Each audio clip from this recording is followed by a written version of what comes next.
Salut à tous et bienvenue pour cette nouvelle vidéo. Allez, aujourd'hui je suis ravi de vous retrouver. C'est un nouvel épisode de BDécouverte et aujourd'hui je vais vous parler de ma dernière lecture. Et c'est une nouveauté 2021 et c'est le début d'une nouvelle saga aux éditions Soleil. C'est ISS Snipers. Alors c'est une nouvelle saga qui va voir le jour. Ici c'est le tome 1. Il y en a plusieurs de prévus. Pour ce premier cycle, on sait déjà qu'il y en aura 4 autres à sortir, à paraître très prochainement. Le suivant, je crois que c'est au mois d'août. Et donc, c'est de l'anticipation ici, de la science-fiction. Et avant de vous en parler un peu plus en détail, eh bien, je vous propose de découvrir le teaser des éditions Soleil. Petit teaser très bien fait.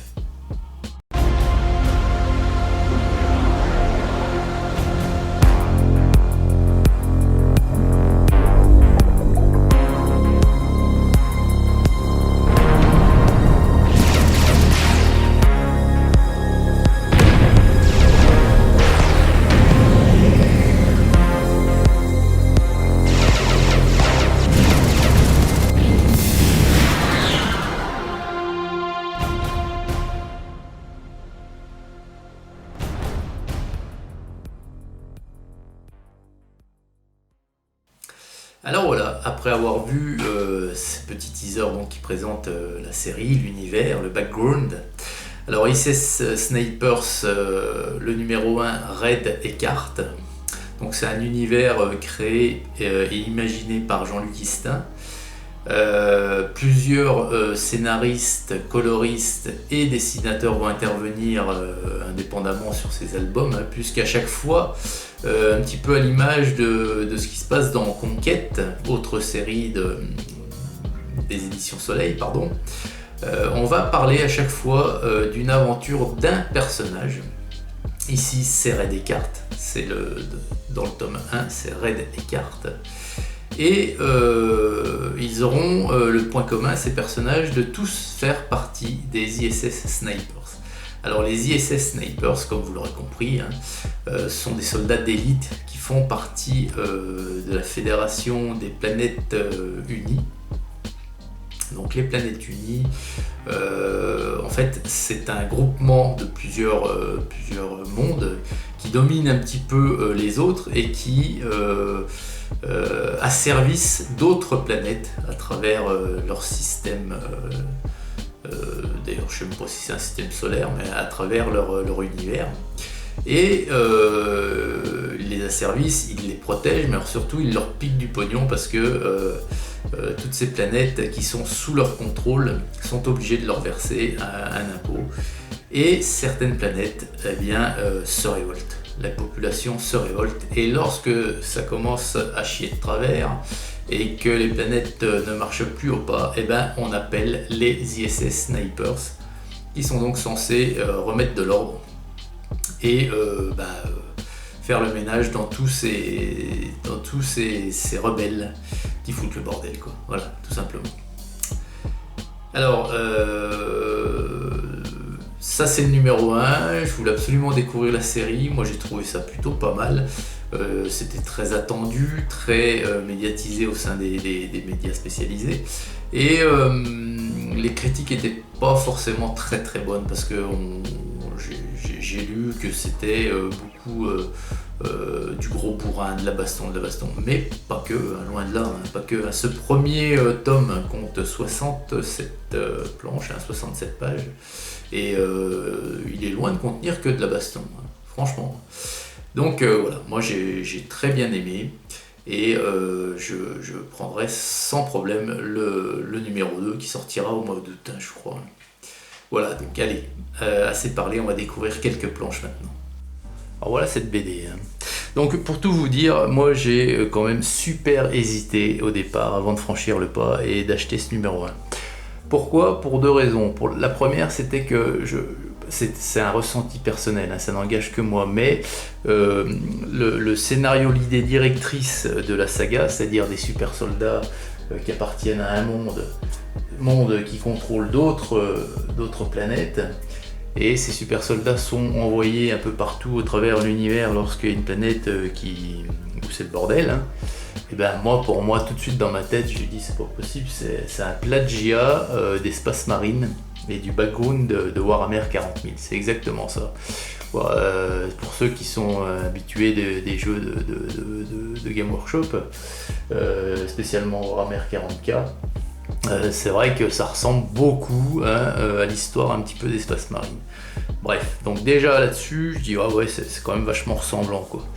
Et puis sur ce numéro 1, les dessins sont sympas, mais c'est pas les dessins que je préfère personnellement.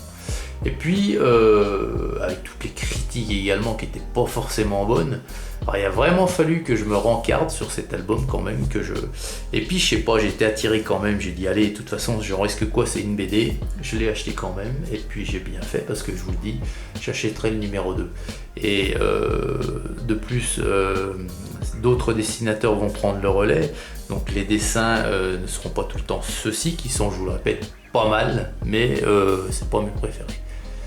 Donc voilà la superbe couverture. Donc c'est de l'anticipation science-fiction.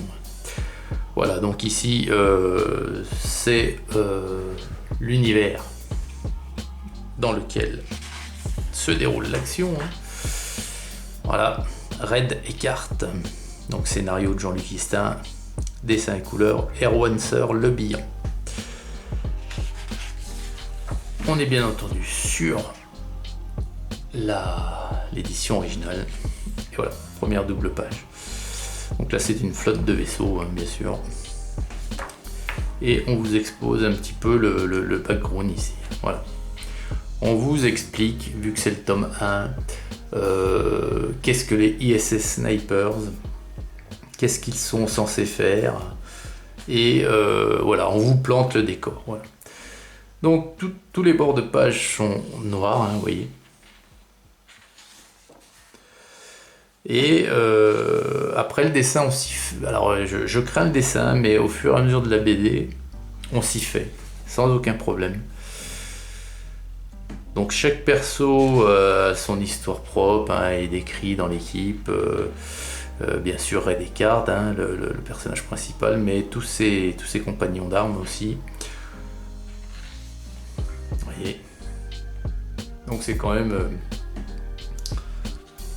moi j'ai trouvé ça, j'étais pas agréablement surpris pardonnez-moi, par le scénario, mais par rapport avec tout ce que j'avais lu avant sur les critiques, et ben je me suis dit non, finalement ça me plaît, hein, donc voilà. Voilà, il y a pas mal de textes, il y a pas mal de...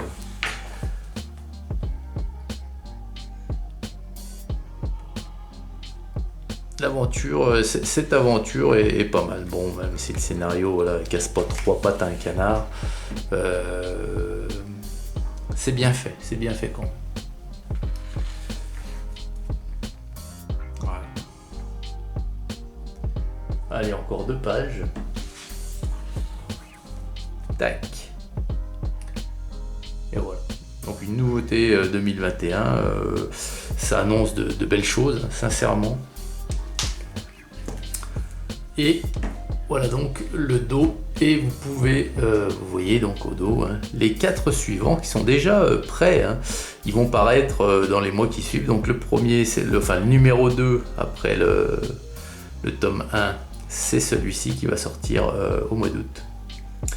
Et puis je voulais vous montrer à la fin de cet album, il y a quelque chose de très sympa, c'est un cahier de croquis comme ils appellent ça. En fait, on a les premières... Alors, je vais tâcher de ne pas vous montrer par contre, voilà. Ce sont les esquisses, les premiers croquis des dessins définitifs, hein, faits par le dessinateur. Enfin, les dessinateurs, puisqu'on n'a pas que... voilà, ça c'est pour le tome 1, vous voyez. Donc ça, c'est plutôt sympathique. Hein. Ensuite, ici, sont les croquis pour le... tome 2, vous voyez, étude pour le tome 2.